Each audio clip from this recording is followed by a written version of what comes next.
ساڵتان لێبێت بینەرانی کورسات نیوز داڵقێم شەوی پانۆراما پێتان گەیشتینەوە بۆ قسە باسکردن لەسەر زەمینە سازی بۆ ڕێکەوتنی هەرێم و بەغداد. لە ماوەکانی ڕابردوودا کۆمەڵێک گفتوگۆ لە نێوان بەغداد و هەرێمی کوردستان بەڕێوە چوو دوایەوەی کە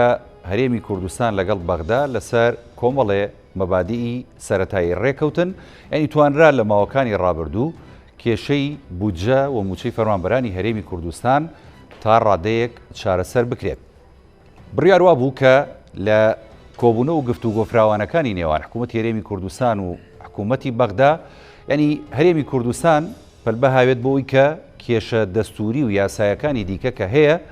لە نێوان هەرێم و بەغداد چارەسەر بکات بەدەر لە کێشەی موچە و بودجەی هەرێمی کوردستان. چونکە ئێمە ئێستا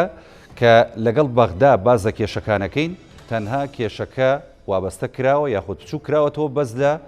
موچە و بودجەی فەرمانبەرانی هەرێمی کوردستان. بەڵام ڕاستیەکەی کۆمەڵێک کێشەی یعنی هەڵواسراو هەیە لە نێوان هەردوولادا کە هەندێکیشی بە پێی مادەی دەستوری چارەسەری بۆ دیاری کراوە، بەڵام نە حکوومەتی هەرێمی کوردستان نە حکوومەتی عێراق لە سەردەمی کابینەکانی پێشوشدا هەنگاوی جدیان ناوە بۆی کە ئەو کێشانە بە دیاریکراوی لە نێوان هەرێم و بەغداد چارەسەر بکەن. لە ئێستادا دوایەوەی کە ئەنجومەنی نوێنەران پرۆژەی قەرزی لە ئەنجومەنەکەدا تاوتوێ کرد و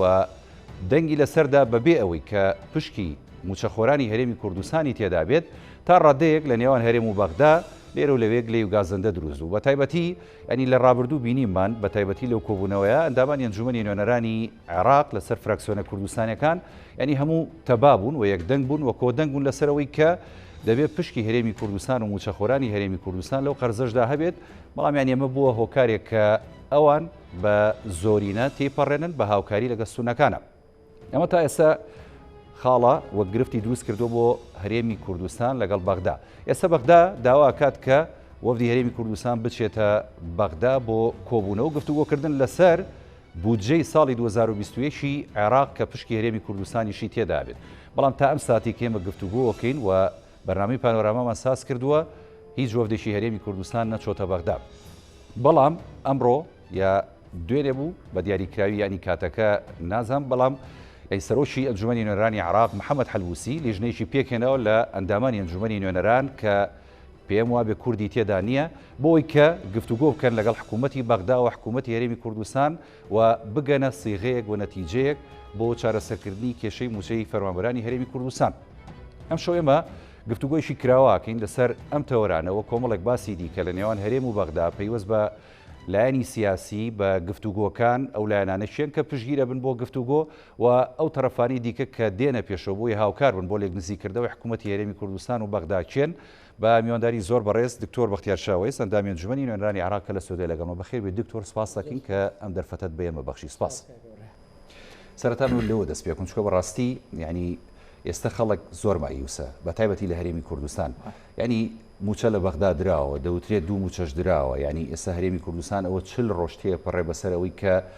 فەرمانبەران و موچەخۆران ینی موچەیەشیان وەرگرتووە، بەڵام تا ئێستا چاوەڕێن کە بەشە بودجە کە 320 ملیارەکەی لە بەغداوە بێ ئەویش نازانێت یە دیار نایەت چاوەڕێەکەن کە موچەیەک وەربگرن. هیچ ینی سەرەداوێکت پێ لەو بارەوە هیچ هەواڵێکی خۆشت پێ دکتۆر لەو بارەوە کە بیدەی بە هاوڵاتیان و موچەخۆرانی هەرێمی کوردستان؟ بەڵێ زۆر سپاس. سەرەتا سڵاو ڕێز بۆ تەواوی بینەرانی کورسات و بۆ کارمەندان بۆ کادیرانی پشتی کامێرە بۆ جەنابەت. سپاس دەکەم دکتۆر. لە ڕاستیە من ئەتوانم بۆ دەست پێکەم بەداخەوە ئێستا مەوزوعی ئەم 320 ملیارە وەکو مەتەڵی لاتوە ئەڵێ ئەینێرێ ناینێرێ، یعنی خەڵک ئەوەندە باسی کردووە کە توانم بڵێم بۆ بە شتێک وەکو مەتەڵە ئاینێرێ نانێرێ و خەڵک هیچ کاتێک مستحقی ئەمە نییە بەڕاستی و حەقیشێتی خەڵک زۆر حەقیەتی کە ئاوا مشورەتی لەبەرەوەی لە دۆخێکی دارایی پڕ لە قەیران و ناخۆشیە دەژی و هەم ڕۆژانە دەبینین کە دایان کارەسات و کۆمەڵێک تراژیدی ڕوو ئەدا کە من پێم وایە بەشی زۆری ئەگەر بۆی بگەڕێتەوە ڕاهەندەکەی بێپارەی و بێهژیانی و بێحاڵی لە حتا مەسەلەی جیابوونەوە، مەسەلەی تێکشوونی عایلە، شیرازەی کۆمەلگا، مەسەلەی زیادبوونی تاوان لە ناو ئەمانەیە لە ڕاستیە بۆ ئەم حاڵەتە دەگەڕێتەوە. بۆی خەڵک حەقیەتی کە ئەوە پرسێ یان پەرۆشێتی ئایا ئەینێرێەوە یان ناینێرێ و بەداخەوە دۆخێکیش دروست بووە هەندێک جار تەسریحاتی لێرە و لەوێ ئەوەندەی تر خەڵک ناومێدەکە و ڕژبینی ئەکا ڕاستەمیان زۆر ئەمە زۆر ناخۆشە ینی بەڕاستی هەندێک جار چی لە هەرێم بێ چی لە بەغا بێ ئەو تەسریحاتانە من پێم وایە زیاتر دەبێتە هۆی ئەوەی کە خەڵک ناومێت بێ و لەم ڕۆژانەیە شتێکم بڵاو کردەوە یعنی مۆزۆی 120 ملیارەکە بە وازەحی حتان نەزانین بزەبت بەیانی سعادە و نەدێت حەق نییە بە تایبەتی هەندێک پەرلەمانتار کە ئەمە دووبارە ئەەکەن لەوانی خۆمان لە ئەنجومەنی نوێنەرانی عێراق کوردەکان مەبەستە جاری وایە لە هەرێمیشەوە ئەمە دەوترێت یان لە حکوومەتی هەرێم وڵای خۆێساگەر ینی قسەیەکی سەراحەت بکەین ینی هەرێمی کوردستان تا ڕادەیەک ینی زۆربەی بەرپرسان بێدەنگە و ئەم بێدەنگیە ژوای لە خەڵک کردو بەڕاستی ناڕازی بێەوە ینی بێزار بێ لەم بێدەنگی هەرێمی کوردستان خۆ تۆ ینی بوو بە سەراحەت دەزانین و تا جەنابیش ئاماژەی پێدە ینی عینی مەتەڵی لاتۆ کە بەغای نێریان ناینێرێ بەڵام ینی هەرێمی کوردستان بەرپرسانی هەرێمی کوردستان این جوابشی واضح و ڕاشکاو نایەن بە خەڵکی ئەزانی هەرێمی کوردستان و حکوومەتی هەرێمی کوردستان ئەبێت تەواو لەوە تێبگا کە لە سیاسەتی ئابووریدا و لە ئابووری سەربەخوا شکستی خواردووە بەڵێ یعنی شکست لەمە زیاتر چی هەیە جەنابەت ئاماژەت بەوە کرد چل ڕۆژە مەعاش نەدراوە ئەی باشە مەعاشەکانی مانگی 5 و 6 و 7 و 8 و نۆتی لەکەی مانگ لە چواری لێگەڕێ 5 6 7 8 9 ئەم پێزمانەیان خواردووە باشە مانگی دایان داوە مانگی نۆیان داوە لە ساهدایان لێ بڕیوە باشە خۆتۆ معاشی تەواویش نیان یعنی لە ساڵەکە هەر لە ئێستەوە 5 بڕاوە لە مانگی نۆیان کە دراوە لە ساهدە دراوە ئێستا بۆ مانگی دا کە ئەمڕۆ 24 یانزەیە کەس نازانێ مەتەڵەکە چییە دێدیان نایێت دەینێریان نایێت لەبەر ئەوە پێویستە هەرێمی کوردستان حکوومەتی هەرێمی کوردستان زۆر بە وازەحی بزانێ و اعتراف بکە کە شکستی هێناوە لە سیاسەتی نەوتی سربەخۆ سیاسەتی ئابووری سربەخۆ من پێم وایە حکوومەت خۆشی ئەمە ئەزانێ و نەبێ ئێمە لە حکوومەت زاناتر و پڕ لە زانیاری تربین خۆشی ئەزانێت و ممکن نییە ئاگای لە وەزعی خەڵکیش نەبێ خۆر ئێمە لە ناو خەڵکان ناژین ئەوانیش خەڵکیان هەیە لە ناو بەشی خۆیان کادیریان هەیە کەسیان ئەوانیان هەیە بەڵام لێرەدا کێشەیەگەیە ئایا حکوومەتی هەرێمی کوردستان دەتوانێت لەو ڕێکەوتنە 50 ساڵیەی کە سەرۆکی هەرێمی کوردستان هەفتەی پێشوو دانی پێدانا ڕوتی ڕێکەوتنی 50 ساڵیمانەیە لەگەڵ تورکیایە ئایا ئەم حکوومەتە ئەتوانێت ئەو ڕێکەوتنە هەڵوەشێنێتەوە و بێت ڕێکەوتنێکی نوێ لەگەڵ بەغایە بکە ئەو نەوتەی کە تەسلیمی تورکیایەکە نەخێت تەسلیمی سۆمۆی بکە بەڵام وتی ئەو ڕێکەوتنە هیچ گرفتێک نییە بۆی کەمە لەگەڵ بەغداش ڕێبکەین لەباری نەوتەوە ئەی چۆن گرفتە یعنی گرفت ئەگەر گرفت نەبێ کاگاوڕێ خۆ بەرمیل یەکنەوت دوو جار نافرۆشێ یعنی ئەکرێ بە دوو لایانی بفرۆشی بە دوو کڕیار بفرۆشی من ئەم قەڵەمە توانم دوو جار بفرۆشم بە یەکێک ناتوانێت بەدڵنیایی ئەوەیشی کە خۆیشان بە ئەترافی خۆیان ئەوەی کە دەری ئێنن بەشێوە ناکات 450,000 دەرنیانن ئەڵێن ئێمە نزیکەی 450,000 ڕۆژەیە 500,000 ڕۆژەیە 480,000 ڕۆژەیە 500 ئەوە هەر یەک جار ئەوە ئینەکە ئەم عەدەلەی حسابی بکە بە هەموو شێوەیەک بە نرخی $40 حسابیەکەی چەندێک حسابەکەی هەر چەندە حکوومەتی هەرێمی کوردستان دائیمە $10 کەمتر نەوتەکەی پارەکە بە عێراق فرۆشی ئەمە جگەلەوەی وەکو ئەمڕۆ پەرلەمانتارێکی دی لیژنەی مالی عێراقی دەڵێ لە هەر بەرمیلێک نەوت $10 بۆ تورکیایە یعنی بێجگا لە سعرەکەی خۆڵە یعنی ئەم کێشانە لە ڕاستیە کێشەی حکوومەتی هەرێمی کوردستانن بەر لەوەی کێشەی حکوومەتی عێراقی بێ و زۆر جار لەسەر ئەم قسانە چاوەشەگاری زۆر بەرامبەر بە ئێمە ئەکرێ هەندێک خەڵک وازانن ئەمەی کە ئێمە ئێڵێن دیفاع لە عەرەبەکەین و نەک وازان ئەی خۆزان وانە بەڵام کاسیەکەیان لەسەرەوەیە موچەکەیان لەسەرەوەیە جۆرێک لە کۆیلەتی بڵاو بۆتەوە ئەگەر ئەم قسانە بڵاو نەکەنەوە ئێمە ئەگەر بەڕاستی و بە واقعی بڵین حکوومەتی هەرێم تۆ وەرە ڕێک بکەوە کێشەکانی چارەسەر بکە لەگەڵ بەغایە ئەوان وا تەفسیریەکەن بۆ خەڵک کە ئێمە عیدی بەغاین و لەگەڵ بەغاین و لەوانە وەکو سەردەمی ڕیفراندۆمەکە بەڵام ینی دکتۆر وەختیاری ئەلێرەوەیە کە جگەلەوەی کە ناتوانن موچەی خەڵک بدەن یاری بە عەقڵی خەڵکی شەکەن جگەلەوەی کە ناتوانن بژێوی خەڵک هی فەرمانبەران کە موچەی خۆیانە هی حەقیق خۆیانە هی ڕەنجی خۆیانە بیدەن دێن یاری بە هەست و شعوری خەڵک دەکەن و هەر ڕۆژە و بە ناوی شتێکەوەڵێ ئەمە یعنی ئەمە یاسایگی شتێکی زۆر مهم نییە یعنی علمی فەلەک نییە بەڕاستی لێ تێنەگەین ڕاست تۆ بۆ یەک جاریش نەوت تەسلیم بکە با بیانووی بەغا نەمێنێ لەسەر دەنگێکی کە هێڵەکە هەرێمی کوردستان بۆ ساڵی ئایندە ئێمە نەوت ینی ڕادەسی بەغاکەین باش ئەمان وایە ینی ئەو هیچ زانیاریەکتان هەیە لەو بارەوە هاوڕێ کێشەکە ئەوەیە متمانە نەماوە سیقەنیە لە بینی ئەم دوو حکوومەتەیە ڕاست ئەزانی شەوی ئەو شەوەی کە یاسای قەرز تێپەڕی بە هەموو قوتێکمانەوە ئێمە دیفاعمان لەوە کرد موچەی خەڵک بێت و لە ناو پەرلەمانە هەتا سەعات 5 بەیانی ئەنواع و ئەشکال ڕێگەمان گرتە بەر یەکەم جار بایکۆتمان کرد دوایی هەوڵماندا ئەوانەی کە خۆمان لیان نزیکین بۆ ئەوەی نەچنە ژوورەوە لە عەرەبەکان و ئەم شەو نیسابیان نەبێ دواتر لە ڕێگەی هەلبوسیەوە لەگەڵی دانیشتین وەکو نوێنەرانی کورد قسەمان کرد بیهێنە بیبە لەگەڵ نوێنەری حکوومەتی هەرێمی کوردستان لە بەغا هەرچۆنێک نەبێ شتێک سەرکردایەتی سیاسی کوردیانی لە پشتان بوون ینی لەو شەوە تەبعاً نوێنەری حکوومەتی هەرێمی کوردستان لە ناو پەرلەمان بوو وەزیری کاروباری نێوان حکوومەتی هەرێم و حکوومەتی بەغا بە تەلەفۆن و هەر و ڕۆژێش لە بەغا بوو یعنی شەوەکەیشی نوێنەرەکە و هەم وەزیرەکەش لێ بوو چۆن ئێمە یعنی لە ناو پەرلەمانی عێراقیدا دێین کارێکەکەین با بڵێن خۆمان ناشرینکەینە بەرچای عەرەبا ئێمە زۆر باسکرا هەموو فراکسیۆنەکان ڕاستی باشە بەڵام خۆ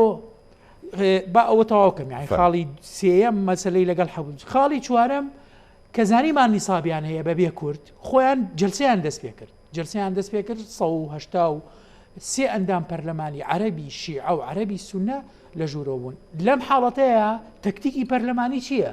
ئەوەیە خۆتو نابێ هەردانیشی لە دەرەوە بچیتە ژوورەوە لە ژوورەوە کە ڕۆژتی نەرچەند کێشیان بۆ دروستکردین هەیان بۆیان و بۆیان نییە بێنە ژوورە لەبەرەوەی هەرچەنەوە قسەیەکی نەبوو لێمان قبوڵ نەکردن بەڵام لەبەرەوەی ئەیانوێمە لە دوێنێەوە هەتا ئەم بەری بەیانە نیانێشتووە نیساب بێت فعلەن وا بوو ئێمە نەمانێش کوردەکان نەمانێشت نیساب بێ بۆ ئەوەی یاساکی قەرزەکە نەڕوە ئەیانوێت ئێستا دێنە ژوورەوە باشە چوینە ژوورەوە لێژ لە ناو ژوورەوە دەستمان کردەوە مفاوەزات باشە مفاوەزاتەکە لەسەر چه ئەساسی بوو چکە هەمومان نەزانی لەسەرەوە ئەساسە بوو چکە بەخە داوای نەوتیە کرد ئەی ئێوەتان وچیت ینی وەکو نوێنەرانی کورد ئێمە وەکو نوێنەرانی کورد کێشەکە ئەیان بردەوە بوو ئەوەی کاکە سۆمۆ کێشەمان هەیە لەگەڵ سۆمۆیە نوێنەری هەرێمی کوردستان لە سۆمۆیانە نازانم کۆمەڵی حوجیانە هێنایەوە بەڵام خۆی گەر واقعی بین تا ڕادەیەک بەغاش لەوەیە بیانووی گر بە هەرێمی کوردستان و هەرێمی کوردستان ینی تا ڕادەیەک لەو ڕۆ لەسەر حەق بوو چکە بە حەقەت من لەگەڵتان تا ئێستا یاسای نەوت و غاز ئەنجومەنی نوێنەرانی عێراق چەند ساڵە هەیە ینی بۆچی یاسای نەوت و غاز کەمە زۆرێک لە گرفتەکانی نێوان هەرێم و عێراق یاسای نەوت و غاز هەر هەرێمی کوردستان لی زەرمەند نابێ ئەوان خۆشیان لی زەرمەند دەبن لە بەسڕە لە عەمارە لە کوێ خۆ ئەگەر ئێمە ڕۆژانە 500,000 بەرمیل دەرکەین لە هەرێمی کوردستان ئەوان 3 ملیۆن بۆ 4 ملیۆن دەرەکەن ئەمە مەسەلەیەکە ئێمە کێشەمان لەسەرەوە نییە کێشەمان لەسەرەوەیە یعنی دوای مفاوەزاتی ناوژوورەوەیش چوین چیمان کرد وتمان دەنەدەین بەو یاساکانی ئەوان خۆوانەر تێپەڕێنن دەرماندا بەیاسە بۆی بگاتێکە هاتە سەرمادەکەی ئێمە ئەوان بەڵکو دەن بدەن بەوەی ئێمە طبعا دەنیان نەدا و بۆ ئێمەش هاتینە دەرەوە جارێکی تر بایکۆتمان کردەوە هەوڵماندا تێک بچێتەوە تێک نەچوو نهاتنێت هەمویان 180 بوون ئێمە بم ڕوئایە دیفاعمان لە بژێوی خەڵک کرد لە موچەی خەڵک کرد لەوەی کە ئەم پارەیە بێت حکوومەتی هەرێمی کوردستان تەواوکاریەکەی لەگەڵ خۆیان موچەی خەڵکی پێدابینکە باشە کە ئەمە ڕووی نەداوە لە ئەخیرا بە ئێمە ئەڵێن مەجالمان بن تا 2 سەعات نوێنەری حکوومەتی هەرێمی کوردستان مەجالمان بە 2 سەعات بۆ ئەوەی کە سبەینێ ڕۆژ بێتەوە و ئەوە بکەین یعنی مفاوەزات بکەین بەڵام ئەو 2 سەعاتەکە بوو بە چەند ڕۆژ تا ئەمڕۆ ینی حکوومەتی هەرێمی کوردستان هیچ جۆفتێکی نەناردووە ئەمە بەسییان پێش یاساکە بوو پێش یاساکەش پرسیارەکە ئەوەیە چەند ساڵە چەند مانگە ئەی بۆ ڕێنەکەوتووی کاکە هاوڕێ لە 2015ەوە بۆ ئێستا کە لە 2014 کێشەی نەودڕوویدا لە 2015ەوە کە خۆم لە پەرلەمانی عێراق بووم هەتا ئێستا هەموو ساڵی ئەوەمان تێ کردووە لە یاسای موازنەکانە کە پێویستە حکوومەتی هەرێم لەگەڵ حکوومەتی ئیتیحادی 250,000 بەرمیل ئیلتیزام بکە ئەگەر لایەک ئیلتیزامی نەکرد لاکەیشی تریش بۆی هەیە ئیلتیزام نەکە هەتا ئێستا حکوومەتی هەرێمی کوردستان یەک بەرمیل نەوتی تەسلیمی سۆمۆ نەکردووە بەڵام خۆشت ئەزانی هەتا مانگی پێشووتریش حکوومەتی عێراقی پارەی نردووە ڕاست مولزەم بوو لە زمانی عەبادیە هەموو مانگێ 322 ملیار دیناری لەنار بۆ موچەی فەرمانبەران بەدەر لە قانون و یاساش لە کاتێکا کە عەبادی ئەو هەموو کێشەیەشی لەگەڵ هەرێمی کوردستانە دروست کرد. ئەم حکوومەتی مستەفا کازمی هەروای کردو مستەفا کازمی جوای کرد بەڵام ئەمان چیان کرد لەبەرەوەی دۆخی عێراق لەو وەزع نالەبارەدایە کۆرۆنا هەیە دابەزینی نەوت و قەرزەکە خۆی قەرزە ڕاستە بۆ موچە ئەڵێ ئێمە ئەکرێ خۆمان قەرز بکەین و بیدەین بە ئێوە نەوتەکەی خۆشتان بفرۆشن یعنی بڕاتە بێ زۆربەی ئەوەندان پەرلەمانانەی کە مناقەشە ئەبوو لەگەڵمانە شەوی یاسای قەرز ئەیان و خەڵک دێتە سەرمان ئەگەر ئێمە ئەم پارەیە کە قەرز کراوە حکوومەتی عێراقی قەرزی کردووە بیدەین بەەوە ناتوانین بڕێنەوە بۆ ماڵەکانمانە سووتێنن یعنی ئەم موقفە قورسە جا لێرە حکوومەتی هەرێم ینی کەوتم ئەمە علمی فەلەک نییە و یعنی فەزایی نییە نازانم ئێمە قسە لەسەر یاسای فیساغۆرس و کۆمەڵشتی توئین ناکەین با حکوومەتی هەرێم یەک دەفع نەوت تەسلیم بکە دڵنیابە لەوەی کە ئەوانەی کە لەناو پەرلەمانن هەم حکوومەتی کازمی خۆشی بیانوویەکی ئەوێ بۆ ئەوەی کە پارە بنێرێ نەک 320 ملیارەکە 300 زیاتر بنێرێتەوە زۆر لەوە زیاتری باشە من دکتۆر یەک پرسیاریکە لە بەڕێز دەکەم چکە ئێمە ئێستا هەموو هەوڵەکان بۆ ئاراستەیە کە زمینە سازیەک بێتە ئاراوە لە نێوان هەرێم و بەغدا بۆەوەی کە تا ڕادەیەک بگەنە ڕێکەوتنێک لەسەر ینی کێشە دارایەکان بە تایبەتی لە ئێستادا و لە نێویان موچەی فەرمانبەرانی هەرێمی کوردستانە کە لە بەغداوە دێ ئەوەی کە لە ئەنجومەنی نوێنەرانی عێراق ڕوویداوە ئەو زۆرینەی کە سونە و شیعە پێشیانێناوە ئەو پێشیلکردنەی مافی پێکاتەکانی دیکە کە لە نێویاندا پێکاتی کووردە ئەوە شکاندنی ینی پرەنسیپی تەوافق لە ئەنجومەنی نوێنەران ئەمە زمینە سازی هێشت لەو کاتانەدا یاخود ئێستا ئەتوانین بڵین ئێستا کاتێک هەیە بۆی کە جارێکی دیکە زمینە سازی دروست بێتەوە بۆ ڕێکەوتن و لێک نزیکبوونەوەی هەرێم و بەغدا زۆر کات هەیە ینی نەگەر کاتێکەیە بە هەرچەندە کات لە مەسلحەتی ئێمە نیە تێپەڕبوونی کات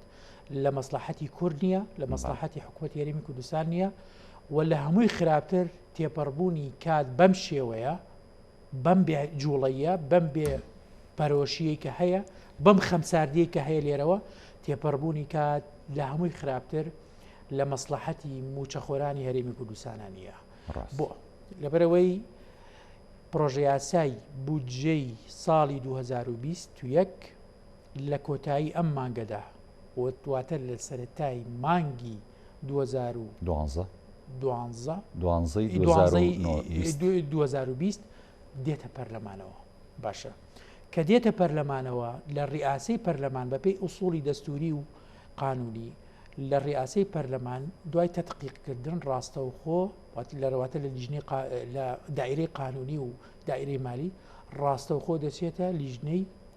دارایی لە لیژنەی دارایی و لیژنەی قانونی یەکەم جەلسەی دوای ئەوە دیاری ئەەکەن بۆ ئەوی خوێندنەوەی یەکەمی بۆ بکرێ باش کاک هاوڕێ کە خوێندنەوەی یەکەمی بۆ ئەکرێ بە هیچ شێوەیەک دەستکاری ناکرێ ئللا لەو بابانە نەبێ کە کەم ئەکرێتەوە پارەکە یان پارەکەم ئەکرێتەوە یان گواستنەوەی تیاڕوەدا زیادکردنی تیانە زیادکردنیتیانە بۆ نمونە بەشی هەرێمی تیانە بێ کەس ناتوانێت یەک دیناری تێ بکە ئێوە هیچ زانیاریەکتانەیە کە بەشی هەرێمی تیابێت لە بودجەی 2021 جایسا من بۆ ئەمە ئاڕۆم باش قسەکانم بۆ ئەمە بوو وعلی شیکردنەوەکە بۆ ئەمە بوو کە بگاتە ئەوەی تیانە بێ تەمان ناتوانین تا ئێستا بۆ تیانە بۆ وەڵامی پرسیارەکە بەخێتیانە لەبەرەوەی حکوومەتی هەرێمی کوردستان هیچ ڕێکەوتنێکی تازەی لەگەڵ حکوومەتی عێراقیانە کردووە و ئێمە دەزانی و معلوماتمانەیە ئەوەی کە لە شەوی یاسای قەرزا ڕوویدا ئەبێتە بنەمایەک بۆ یاسای موازنە بۆ 2021 بەڵێ بەڵام دکتۆر ناگەڕێتەوە پێش یاسای قەرز من ئەتوانم یەک پرسیاری لە جەنابێ بکەم چکە لە قسەکانی پێشوو تاوتێ لە ساڵی 2015 و 16 هەموو ساڵێک کە ینی پرۆژه یاسای بودجەیەت پشکی هەرێمی تیا جێگیر کراوە بەڵام مولزەمە ئەگەر لایەک جێبەجێ نەکرەوەی کەژ نەیکات ئێکەواتە لە مەشە لەمەی 2021 ئەبێت هەر پشکی هەرێمی تێدا بێت بەڵام ئەو کاتە ئەکەوێتەوە سەر ڕێکەوتنەکەی هەرێم و بەغدا وایە ئەگەر ڕێکەوتن بکرێت ئاخر لێرەوەیە گوشارەکانی ئێمە هەوڵەکانی ئێمە قسەکردن بە تەسریحات بە کەناڵی پەیوەندی دیبلۆماسی ئەبە بەرنامەیە بە بەرنامەیە لێرەوە داواکەین ینی داوا ئەکەین حکوومەت هەرێمی کوردستان چیتر کات نەکوژێ وەفدێکی خاوەن قەرار کە بتوانێت بڕیاری پێبێنەوەکو 4 ساعات گفتوگۆکەن و دوایی بڵێن ئەگەڕێنەوە جوابتان لێگەڕ ڕاست ئەمە کێشەکانی ئەمەیە و لە هەمان کاتە کە دێتە بەغا لە ڕاستیا بۆ ڕێکەوتن بێ بۆ تەسلیمکردنی نەوت بێ وەکو وتم بۆ نیاز پاکیش بێ با یەک دەفعە نەوت تەسلیم بکرێ با بزانین ئایا ئەوان دوای ئەوە یاساکە چی لێ ئەەکەن ئەی باشە کە تۆ چەند ساڵێکە وتوتە منیش ئیلتیزامەکەم و نەوتەیەم عەبادی پارەی ناردبێ کازمی پارەی ناردبێ عادل عەبدولمەهدی لە هەمویان زیاتری ناردبێ ئەوە سێ سەرۆک وەزیران خەڵکینە ئەمە من سێ سەرۆک وەزیران ئەگەر وانە ئێوە هەرموتان بڵێوانی هەمووتان پارەی عەبادیمان وەرگرتووە پارەی کازمیمان وەرگرتووە لە هەردووکی زیاتر پارەی عادل عەبدولمەهدیمان وەرگرتووە لە کازمی 320 میلیارمان وەرگرتووە چەند مانێک لە عەبادی 322 میلیارمان وەرەگرت نزیکەی ساڵێک ڕاست باشە هەمووی بەڕقم پێتان ئەڵێم لە عادل عەبدولمەهدی 14 مانگ 453 میلیارمان وەرەگرت ڕاست باشە ئەگەر وانە با هەموو خەڵکەکە بڵێن وڵا ئێوە هەر حەزتان لە بەغایە بۆ ئەگۆکەوەی کە ئەم بوختانانە بۆ ئێمەکەن نەخێر پارە هاتووە نەو تەسلیم نەکراوە ئێدەبا ئێمە یەکجار نەو تەسلیمکەین باشیان ئەتوانین هەرێمی کوردستان ئەگەر نەرمی نوان وتوانی یانی وەکو جەنابە ئاماژەی پێدێ وەکو زۆرێک لە پەرلەمانتارانی دیکەی ئەنجومەنی نوێنەران ئاماژەی پێدەن یەک دەفعە نەوتی ڕادەست کرد ئەو کاتە نەرمیە بینینە لایەن فراکسیۆن و لایەن سیاسیەکانی عێراقەوە زۆر بە دڵنیایی ناڵێن بە 100% بەڵام بەشی ئەوە نەرمی ئەبێ کە لە یاسای ئێمە بە مەسلحەتی کورد بڕوا لە 2021 و بە تایبەتی کازمی بیریشمان نەچێت سەر کۆماریش کووردە ئەویش تەسیری هەیە بەدڵنیایی ئێمەش خۆمان کاریگەریمان هەیە کاکە ئێمە نوتمان تەسلیمەکرد بوو خەریب و پارەکەمان تێ کرد ڕاست وازەح ئەوەم و هەوڵەماندا یعنی گەیانمانە ئەوەی کە ئەین بێ ئێستا تۆ با ئێمە یەکجا کاکە هەر هیچ نەبێ بۆ کۆمەڵگەی نێودەوڵەتی ئەمریکیەکان ئومەمی متحیدە اتحادی ئەوروپی ئەو سەفارەتە لەوێ هەیە فەرموو کاکەوە ئێمە نەوتمان تەسلیم کرد ئێوە ئاگادار بنەوەوان هەموو نیازانێ بەغا خۆی لێ نایە کاکە ئێستا حالیان حەزەکەم بزانی کە ئەمەش ڕووی داوە ئەوان هەندێکیان نامرتاحن هەشت ئەندام پەرلەمان ئەوانەی کە ئەمڕۆ لیژنەیەکیان دروست لیژنەیە باشە ویستم قسە لەسەر ئەوە خۆم ئەی بگمەوە بۆ ئەوە باش ئەو هەشت کەسە لە شەوی دوای یاسای قەرزا بەیاننامەیەکیان دەرکرد تحفوزیان هەبوو لەو ڕێگەی بەو شێوەیەش نەک لەبەر حکوومەتی هەرێمی کوردستان ینی هاوسۆزیان هەبوو بۆ هەرێمی کوردستان لەبەر خەڵکی کوردستان بڵێ لەبەر خەڵکی کوردستان تحفوزیان هەبوو بەیانێکیان ئەو کاتە دەرکرد بە وازەحی کە ئەڵێ ڕاستە قانونە تێپەڕیوە ئەوە بەڵام ئەبێ ئەم ئوسلوبەیش چارەسەر بکرێ لەبەر خەڵکی هەرێمی کوردستان نەک لەبەر سیاسیەکە هەڵوێستێکی جوان ئەو قسان کە ئێمە یعنی ئێمەش زۆر جارێکینەوە هەر ئەمانە کە ئەویان هەبوو ئەمڕۆ محەممەد حەلبوسی سەرۆکی پەرلەمان بە قەرارێکی نیابی سەرۆکایەتی پەرلەمان بڕیاریدا بە دروستکردنی لیژنەیەک لەو هەش کەسە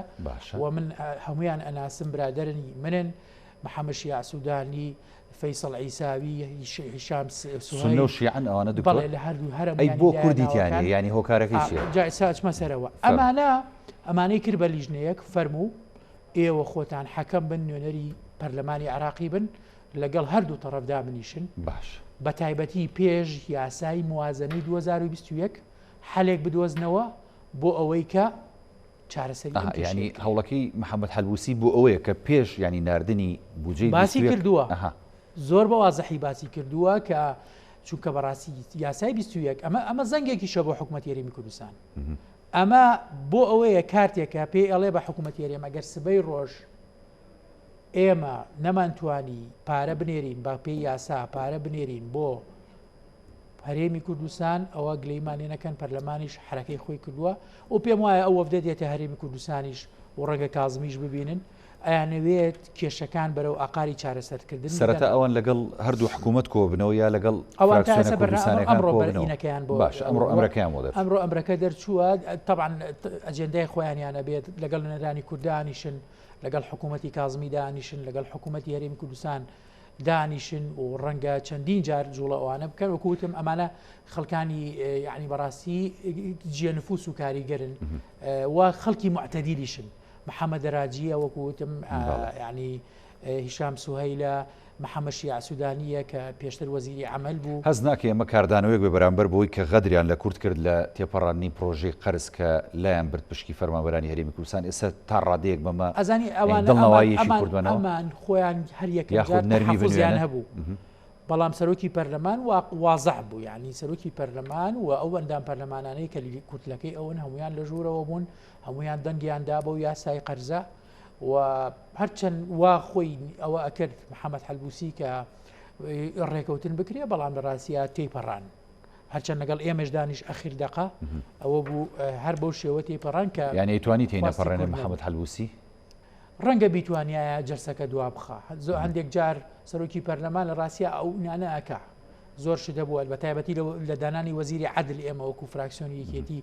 یەک دوجار ئەوەی لەگەڵ ئێمە کردەوە بووە لە دوجارە ئێمە تێمان پەڕان بۆ خۆمان بەڵام تۆزە لەوە چ ئەم مەسەلەیە هەستیارتر بێ بەلای خەڵکەوە چکە دوو مانگ و لە بەغاژ موچە نەدرابوو بۆیە ینیوانی فشاری شەقامیان ئەمە باسم کرد من باسم کرد ئەڵێ ماڵمانە سووتێنی ئەگەر بڕۆینەوە یعنی نیوەی شەوایانەوت یعنی بخۆم گوێم لێ بوو یەکێک لە ئەندام پەرلەمانەکانی سائیرون بە حەلبوسی وت حەلبوسی دانیشتە بوو ئەویست گفتوگۆ بکرێوانە سەعات 3 شەو بوو گوێم لێ بوو ئەو چوین هەمویان کۆبوونەوە وتی تۆ خۆت مەسلحاتت لە هەرێمی کوردستانە تیجارەتەکەی ڤێلات هەیە بۆ هێنایتە ژوورەوە جەلسەکە نیسابمان هەیە بۆ هێنایی ئەوە بکەیت یعنی ئەم شتانە ڕوویدا شەوێکی زۆر دوور و درێژ و قورس بوو بەڵام بەداخەوالێت ئێستا کات هەیە دەرفەت هەیە یاسا هەیە ئەم یاسایە زۆر باشە بۆ ئێمە یاساکە مرونەتیشی تێدا ینی مەجای ڕێکەوتنیە شۆتەوە ڕاستی زۆر مەجای تایە زۆر یعنی ئەگەر نەگەوە نەک 320ەکە نزیکەی 900 میلیاردی دەسەکەوێتەوە ئەگەر پارەکە باشە قسێ زۆرە کرد ینی 900 میلیاردەکە چۆن دەسەکەوێت ئەگەر هەرێم هەر 250 کەش بنێرێ ینی ئەوان ئەو پارێ بۆ ڕێژێ زیاکەن یاخو دەبێت نەوتەکەش زیاب کاری نەوتەکە تەسلیمەکرێ لەگەڵ نیوەی داهاتی غیرە نەوتی بەڵێ ئەو بەپێی دەستوری عێراقی ئەمانەت تەسلیمەکرێ حساباتە هەمووی ئەو کاتە ئەو پارەیە زۆر زیاکالەوە قازانجی هەرێمی کوردستان و خەڵکی کوردستان ئەم پارەیە کە دانراوە ئەم 320 میلیارە بە قانون دانراوە ڕاست بە ڕێکەوتنی نێوان کازمی و حکوومەتی هەرێمی کوردستان لەکەیە لە دوای دانانی کازمیەوە چی بکەین چی نەکەین لەو کاتانەی کە کۆرۆنا هەبوو ئێمە لە مانگی 5 دەنگماندا بە کازمی باشە لەو کاتەیە چی بکەین چی حەلێک هەیەوانە ئەمە دۆزرایەوە بۆ ئەوەی هەرێمی کوردستانیش لە کازمی دوور نەکەوێتەوە بەڵام کازمی نەیتو یعنی با بڵێن ڕێگەیان لێگرت هاتن بەم قانونە دەستیان کەلەپچە کرد وتیان لەوە زیاتر ناتوانین و ڕێگە نادەین قەرزەکەین ئەوە دووەم دەفعەیە حکوومەتی عێراقی قەرزەکە یعنی فعلا خۆی ئێستا ئەگەر قەرز نەکرایە و ئەگەر سعری نەوت بەرز بوایەتەوە پێم وایە تا یاسای ساڵی 21 کێشیان بۆ کازمی دروست ناکرد بەڵام ئەو لۆدە زۆرەی لەسەریانە اینجا بیرن نەچێ ئەوانش سیاسەتەکەن واش مەسلحەتیان هەیە و هاتنە پێشەوەی هەڵبژاردننی پێشوەخت ئەوەش خۆی بۆ خۆی دەوری هەیە هەندێکیان هەیە تەسویرەکە ئەوە من وام کردنە مێشت پارەی قوتی بەسڕە بۆ خەڵکی کورد بچێتی چی ئەمانە هەمووی دۆخەکەی وا کردووە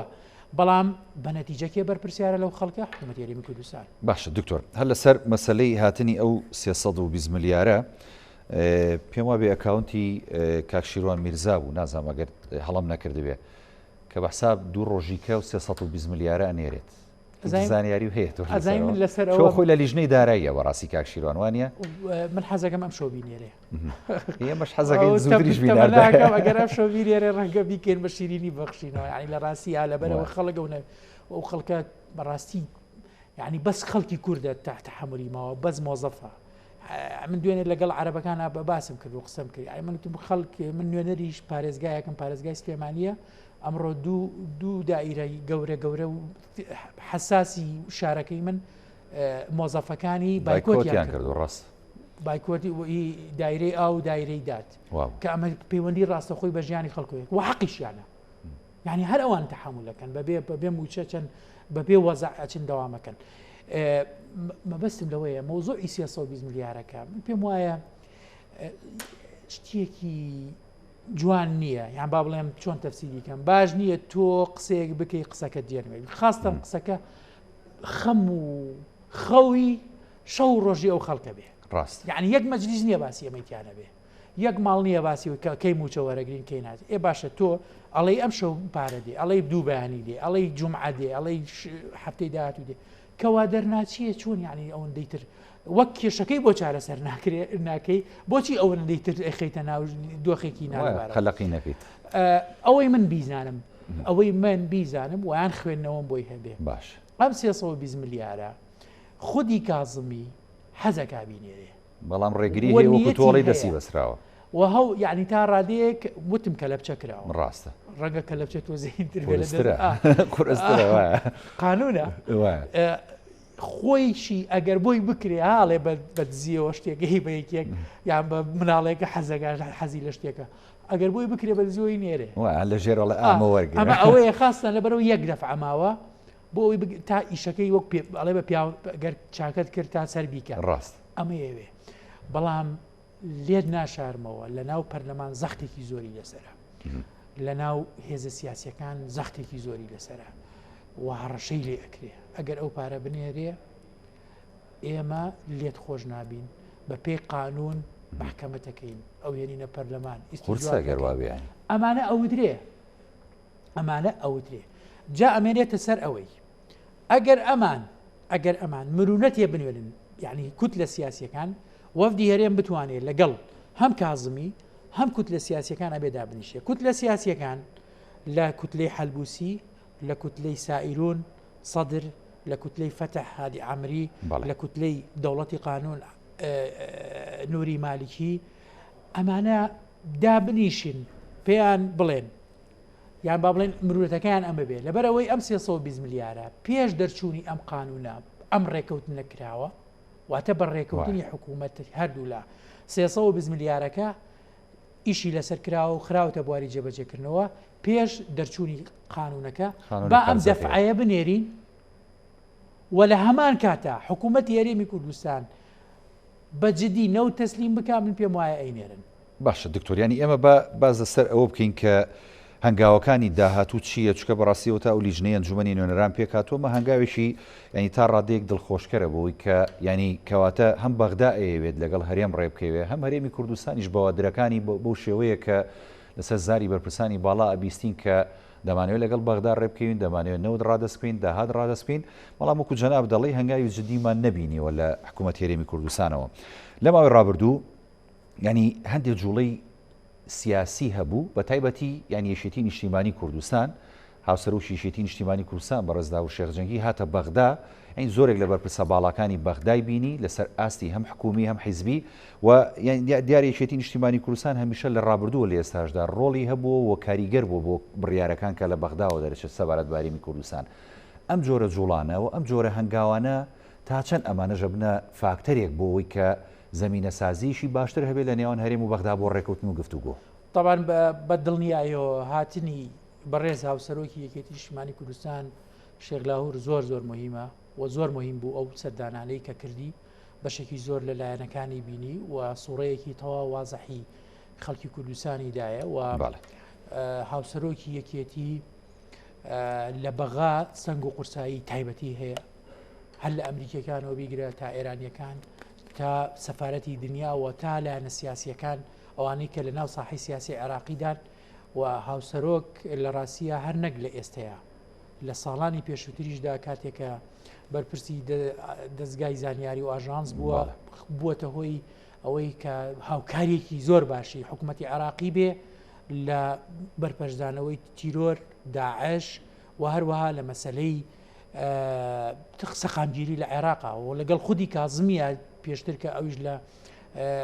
مکافحەی رەها بووە لە دژە تیرۆر بووە دەوری ڕاستە خۆیە بوو ئێستێش هەموو هاتنێکی ئەمە یەکەم جاریشی نییە بێت دوەر بۆ معلوماتی جەنابەت لە مانگی 6 و 7 دوو جاری کە هاتووە و ئێستا هاتووە زانیارەکانی من سەردانی تریشی بەدەستەوەیە هەموو ئەمانە تەنها و تەنها کە کردوویەتی تەمان بە هەردوو هاوسەرۆک کاک بابڵ و کاک شێخ لاهور هەر هەمووی ئەڕژێتە خانەی بەرژەوەندەکانی خەڵکی کوردستانەوە و بۆ چارەسەرکردنی کێشەی موچەی فەرمانبەرانی هەرێمی کوردستانە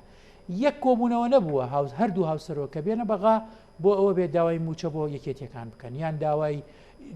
شتی تایبەتی بۆ حیزبەکە بکەن ئەستەن هیچ کێشەیەک لەوێ نیە لەوانە سەنگی یەکێتی وازەحە لە عێراقا لە بەغایە بەس تەنها بۆ چارەسەرکردنی کێشەی خەڵک موچەی خەڵک سوورەیەکیان بدرێتێ کە خەڵک با نەبێتە قوربانی کێشەی سیاسی بژێوی خەڵک موچەی فەرمانبەران نەبێتە قوربانی کێشەی نێوان حکوومەتی هەرێم و حکوومەتی ئیتیحادی ڕەنگە زۆر جارە خەڵگە پرسێ کە یەکێتیش بەشێکە لە حکوومەتی هەرێمی کوردستان بەڵێ بەشێکە لە حکوومەتی هەرێمی کوردستان بەڵام چۆن بەشێک هەموو لایەکە زانێکە جونگە ئەساسیەکانی ئەم وڵاتە بەدەست پارتیەوەیە و لە ساڵی 2005ەوە کاتێک کە حکوومەتی هەرێمی کوردستان هەردوو ئیدارەکە تێکەڵ بوویەوە ئێمە چوینە هەولێر کە چوینە هەولێر ئێمە وەکو کرێکی وا بووین چوینە سەر خاوەن ماڵەکە لەبەر خاتری خەڵکی کوردستان لەبەر خاتری یەکریزی و سیاسەتی جەنابی مام جەلال بوو لەو کاتە بۆ ئەوەی لە بەغا بە قووەت بین کە چوینە ئەوێ بۆ ئەوە نەچوین کە ئاوا با بڵین بەڕووکەش بەشدار بین بەڵام لە واقعا ئاگامان لێ ئەوە نەبێ هەندێک جار باسی ڕێکەوتنامەی 50 ساڵەی تورکیاکرێ لەسەر نەوت من پرسیارێکەکەم چەند ساڵە ئەم ڕێکەوتنامە کراوە 7 ساڵ ئەم ڕێکەوتنە کراوە باشە ڕێکەوتناوی 50 ساڵی نەوتی عەقدی تورکیەکەی پێڵێن لەم ماوەی پێشوە یەک کەس هەبووە گوێی لە سەرۆکی هەرێمی کوردستانەوە بێ باسی ئەمە بکە تا هەفتەی پێشووتر ئاعترافی کرد ئەوە بۆ یەکەمین جار بۆ ئاعترافی کردووە کە پێشتر خۆی بەڕێز سەرۆکی هەرێمی ئێستا کە پێشتر سەرۆکی حکوومەت بوو خۆی ئەندازیاری ئەو ڕێکەوتنە بووە لەماوەی ئەو هەموو ساڵەیە ڕێگەی بە خۆی نەداوە باسی بکە ئێستا چۆن کادیری یەکێتی وەزیرێک یان جێگیری سەرۆکی حکوومەت لەوێ بێ ئێمە ئەبین بە شەریکی ئەوە هەموو واکلایەک وازەحەکە ئەم ڕێکەوتنە سەردانەکانی بۆ لای ئەردۆگان و بۆ لەوێ ئێمە تەمەنامانە کرد ئەم ڕێکەوتنە ببوایەتە هۆی خۆشکردنی ژیانی خەڵک بەڵام ئەوە نەتیجەڵامی خۆشبەختانە بەشێک لە چارەسەرکردنی ئەم کێشانەیە ڕاستە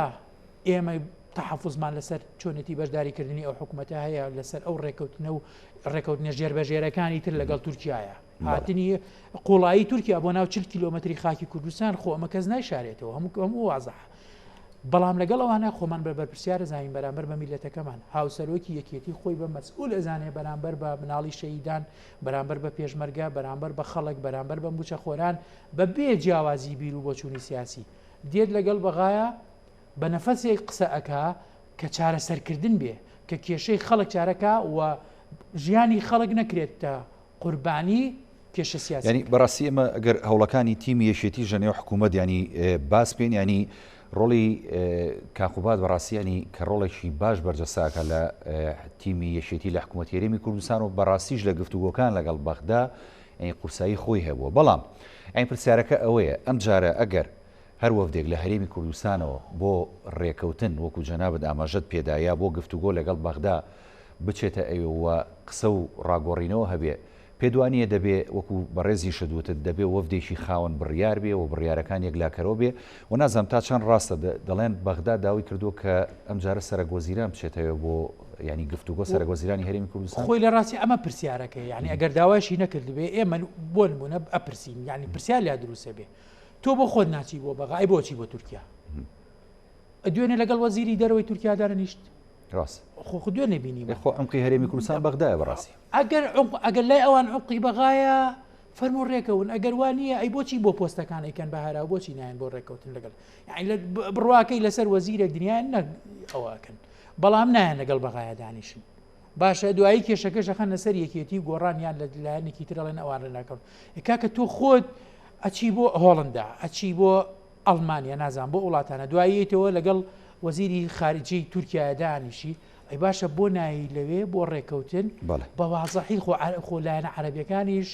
چاویانەیە مێشکیانەیە شتە خوێندنەوە یعنی زۆر جار ڕەنگە بوتیبێتیان لەبەرەوەی کوڕی مامجلال هاتووە تەرحێکیان نابێیان با بڵین منورەتێکیان نوان دەبێت با باشە تۆ سەرۆکی حکوومەتی وەزیری ناوخۆ لە خۆتە سەرۆکی هەرێم لە خۆتە لە ناو پەرلەمانە ئەڵەی من زۆری نەم و نازانم ئەوە کوچل و چوار کورسیم هەیە نازانم یعنی لە ناو وەزارەتەکانی شاد بەقەدەر زۆربیان نیوەی وەزارەتەکان لە خۆتە ئەی بۆ لە شکستەکە مەسئولیەتەکە ناخیتە سەرشانی خۆت ئەی بۆ ئەگەر شتێک بێ ئەڵەی هەمووی نازانم سەرکەوتنەهی منەوەوانەکە لە کاتێکە هیچ سەرکەوتنێکیشمان نەبینی لە حکوومەتەکە لەبەرەوە ئەم جیاوازیە و ئەم دوو فاقیە یعنی پێیەکی لەم لاو پێیەکی لەولا پێیەکی لەم لاوە شەڕ بفرۆشی بڵێ پارە نانێرن موچەی خەڵکە بڕن و قوتی ژیانی خەڵکە بڕن لەم نایشەوە بڕۆی لەگەڵ تورکیا ڕێکەویت و نەوتی بیتەوە بیێنیتە ناو قوڵایی خاکی کوردستانەوە لە ڕاستیە ئەمە نەتیجەکەیەتی کە خەڵک تێکەوت زۆر باشم لەمەوێ ینی هەروەکو دوا پرسیاری ژۆوەکو دووە سەرنج و پەیامی بەڕێزت وەکو ئەندامی ئەنجومەنی نوێنەرانی عێراق لەسەر فراکسیۆنی یەکێتی ینی ئاماژەکان چی ئەخوێندنەوە و ینی ئاسۆڕوونە یاخود نەخێر جارێ هێشتا ماوە هەرێمی کوردستان و خەڵکی هەرێمی کوردستان و بە تایبەتی موچەخۆران و ینی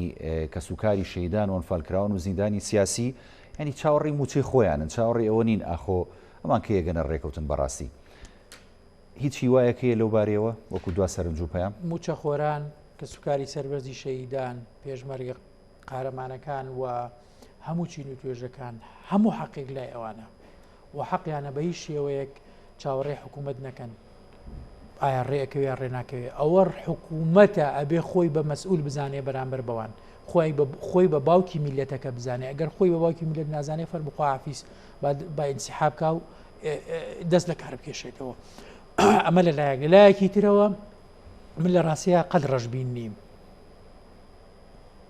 و ئەتوانم بڵێم گەمژەبینیش نیم ئەبێ لەم نێوەندەدا ئێمە عەقلانە سەیری ئەم مەسەلەیەکەین وازەح و کورت و مختصەر ئەوەیە کە حکوومەتی هەرێمی کوردستان ئەگەر ئەوێ کێشەی خەڵک چارەسەر بکە و ئەگەر ئەوێ موچە بۆ خەڵک بێت و ئەگەر ئەوێ لەگەڵ بەغایە ئارامی کێشەکان بڕەوێنێتەوە و لە ناو عێراقا خۆی بە بەشێک لە عێراق بزانێ لە ڕاستیە ئەبێ بەر لە کۆتایی ئەم ساڵ سەرۆکی حکوومەتی هەرێمی کوردستان وەفدی تایبەتمەندی قەراری دەستڕۆیشت و بێن بە فعلی چارەسەری کێشەکان بکەن و سەرەتا لە ڕادەستکردنی نەوتەوە دەست پێ بکەن بۆ ئەزمونێکیش بێ با یەک دوومان با سێ مانگی سەرەتای ساڵی داهاتوو ئەم نەوتە تەسلیم کرا ئەگەر موچەی خەڵک نەهات یەکەمین کەس با داوا لە نوێنەرەکانی کورد بکەن کە بکشێن یەکەمیان من با ئێمە بینەوە بۆ هەرێمی کوردستان دەستخۆش زۆر سپاس بۆ دکتۆر بەختیار شاوی زەندامی ئەنجومەنی نوێنەرانی عێراق کە لە بەرنامەی پانۆراما لەگەڵمان سپاس دەکەین دکتۆر جان ماندوومان کردی بەڵێ بینەرانی بەڕێز دەڵخێم شەوی پانۆراماتان پێشکەش کرا خواتان لەگەڵ